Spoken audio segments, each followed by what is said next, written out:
আসসালামু আলাইকুম everyone and happy new year. আসলে নতুন বছরের মেসেজ বলতে আমি দুইটা কথা কইমু, খুব খেয়াল করবা। এটার মধ্যে অন্যতম কথাটা হইল লাইক সবসময় বেইমানক কাছ থেকে বাঁচিয়া থাকবা। আমরা আশেপাশে কিছু বেইমান হন আছেন, ইতারে না সারা যায় না ধরা যায়, সো ইতার কাছ থেকে বাঁচিয়া থাকবা। বেইমান 12 মাস বেইমান, ওখান মাথাত রাখবা। আর সেকেন্ডলি হইল লাইক বি সেলফিশ হয়ে চলবা।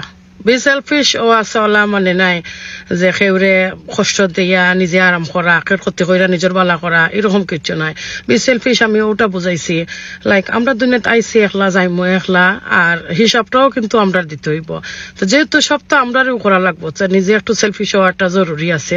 সবসময় নিজের চিন্তা করবা, নিজের কোনটা বালা দুনিয়াত না আখিরাত লাগি, কোনটা বালা ওটা ফলো করে চলবা। That's it. ওকে বোন, বালা থাকো। Thank you. আল্লাহ হাফিজ। বাই।